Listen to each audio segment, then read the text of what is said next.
उत्तराखंड के रुद्रप्रयाग जिले में स्थित केदारनाथ मंदिर महादेव के 12 ज्योतिर्लिंगों में से एक है। लेकिन महादेव के इस अद्भुत ज्योतिर्लिंग की एक विशेषता इसे अन्य सभी ज्योतिर्लिंगों से भिन्न करती है। वास्तव में महादेव का ये अद्भुत ज्योतिर्लिंग दिखने में किसी बैल की पीठ की तरह दिखता है। आप स्वयं महादेव के इस अद्भुत ज्योतिर्लिंग के दर्शन कीजिए, जिसे देखकर आपको ऐसा लगेगा कि कोई बैल धरती से बाहर निकलने की कोशिश कर रहा है या कोई बैल धरती में समा चुका है और उसके पीठ का बाहरी हिस्सा दिखाई दे रहा है। तो आखिर क्यों महादेव का ये ज्योतिर्लिंग अन्य सभी शिवलिंगों से भिन्न है? क्या है इस रोचक ज्योतिर्लिंग की कहानी और आखिर क्या है इसका बैल से संबंध? जानने के लिए इस वीडियो को अंत तक जरूर देखिएगा, क्योंकि केदारनाथ के इस अद्भुत ज्योतिर्लिंग की कहानी आपको महाभारत की कहानी से जोड़ेगी और आपको ये पता चलेगा कि आखिर महाभारत युद्ध के बाद क्या हुआ। तो केदारनाथ की इस रोचक यात्रा से पहले जय बाबा केदारनाथ जरूर कमेंट कीजिएगा। बाबा केदारनाथ की कृपा आपके घर परिवार पर सदैव बनी रहेगी। महाभारत के युद्ध में भले ही पांडव विजयी रहे और युधिष्ठिर हस्तिनापुर के साथ साथ संपूर्ण भारतवर्ष के सम्राट बने, लेकिन इतनी बड़ी उपलब्धि के बावजूद उनका मन हमेशा अशांत रहता था, जिसका एकमात्र कारण था उन अपनों का खून जिसको उन्होंने कुरुक्षेत्र की रणभूमि पर बहाया था। अपनों और अनेकों निर्दोष लोगों के मारने के कारण पांडवों पर पाप चढ़ गया था और अपने इन्हीं पापों से मुक्ति के लिए पांडव भगवान शिव की खोज में निकल पड़े। काशी महादेव की नगरी मानी जाती है, इसलिए पांडव शिव जी की खोज में सर्वप्रथम काशी में गए।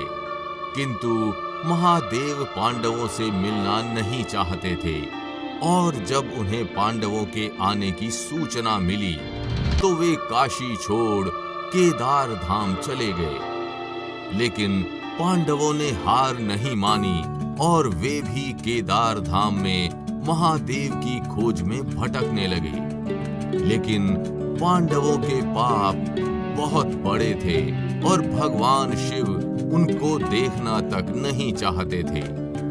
जब महादेव ने पांडवों को अपनी ओर आते देखा तो वे बैल के रूप में अन्य बैलों के झुंड में मिल गए। लेकिन पांडवों ने उन सभी बैलों में महादेव को पहचान लिया और वे बैल रूपी भगवान शिव की ओर बड़ी तेज गति से बढ़ने लगे। जब महादेव ने ये देखा कि पांडवों ने उन्हें पहचान लिया है तो वे बैल के रूप में धरती में समाने लगे। लेकिन महाबली भीमसेन ने बैल रूपी महादेव की पूंछ पकड़ ली और उन्हें बाहर खींचने लगे। लेकिन तब तक महादेव पूरी तरह धरती में समा चुके थे और वहां केवल उनके बैल रूपी पीठ का बाहरी हिस्सा ही दिख रहा था।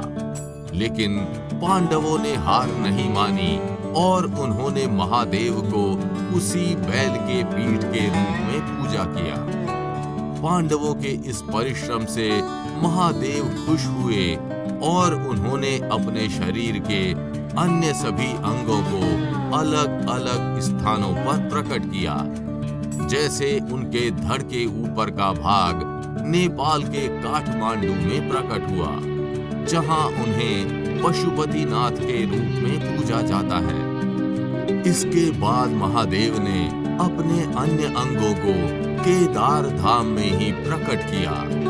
जैसे उनका पीठ केदारनाथ में, मुख रुद्रनाथ में, नाभि मध्य महेश्वर में, जटा कल्पेश्वर में और भुजाएं तुंगनाथ में प्रकट हुई। तुंगनाथ, रुद्रनाथ, मध्य महेश्वर, कल्पेश्वर और केदारनाथ को पंच केदार के नाम से भी जाना जाता है। पांडवों ने पशुपतिनाथ समेत पंच केदारों में भी शिव जी की पूजा की और महादेव के आशीर्वाद से वे सभी अपने पापों से मुक्त हुए। हिमालय के जिस क्षेत्र में पंच केदार मौजूद है उसे प्राचीन काल में केदार खंड के नाम से जाना जाता था। ये क्षेत्र पूर्ण रूप से महादेव को समर्पित है और यहाँ मौजूद पंच केदारों का निर्माण स्वयं शिव जी के उन्हीं बैल रूपी अंगों से हुआ था। पंच केदारों में केदारनाथ को सर्वप्रथम माना जाता है और यहाँ महादेव के केदारेश्वर महादेव स्वरूप की पूजा की जाती है। इन सभी 5 केदारों में केदारनाथ सर्वप्रथम है, जहाँ बैल रूपी शिव जी के पीठ रूपी शिवलिंग की पूजा की जाती है। केदारनाथ मंदिर 4 धाम यात्रा में भी बड़ी महत्वपूर्ण भूमिका निभाता है। बद्रीनाथ मंदिर पास में होने के कारण यहाँ 4 धाम जाने वाले यात्री भी भारी संख्या में आते हैं। केदारनाथ के बाद मध्य महेश्वर मंदिर को पंच केदारों में दूसरे स्थान पर रखा जाता है। उत्तराखंड के रुद्रप्रयाग जिले के रांसी से तकरीबन 18 किलोमीटर की दूरी पर स्थित है मध्य महेश्वर मंदिर। महादेव के इस मंदिर में नाभि रूपी शिवलिंग की पूजा की जाती है। महादेव का ये अत्यंत प्राचीन और अद्भुत मंदिर चौखंबा शिखर की तलहटी में 3289 मीटर की ऊंचाई पर स्थित है। हिंदू धार्मिक मान्यताओं और पौराणिक कथाओं में भगवान शिव का ये अद्भुत मंदिर बहुत बड़ा महत्व रखता है। पंच केदारों में तीसरे स्थान पर आता है महादेव का तुंगनाथ मंदिर, जिसे शिव जी का सबसे ऊंचा शिव मंदिर माना जाता है। इसी स्थान पर शिव जी की भुजा प्रकट हुई थी और यहाँ उनकी भुजा को ही पूजा जाता है। अत्यंत प्राचीन तुंगनाथ महादेव मंदिर का निर्माण ग्रेनाइट पत्थरों से किया गया है। चौथे केदार के रूप में पूजित रुद्रनाथ उत्तराखंड के चमोली जिले में स्थित है, जहां भगवान शिव के रौद्र रूपी मुख की पूजा की जाती है। चारों तरफ से अलौकिक परिवेश से घिरा हुआ महादेव के इस रुद्रनाथ मंदिर में पूर्णिमा पर वार्षिक मेले का भी आयोजन किया जाता है। कल्पेश्वर महादेव मंदिर में मौजूद भगवान शिव के जटा की पूजा की जाती है और इसी कल्पेश्वर मंदिर को पंच केदारों में 5वां केदार माना जाता है। इस मंदिर के समीप एक कलेवर कुंड है। इस कुंड का पानी सदैव स्वच्छ रहता है और यात्री यहाँ से जल ग्रहण करते हैं। कल्पेश्वर महादेव मंदिर के बारे में पौराणिक ग्रंथों में भी बड़े विस्तार से उल्लेख किया गया है। तो क्या आप भगवान शिव के इन पंच केदारों के विषय में जानते थे?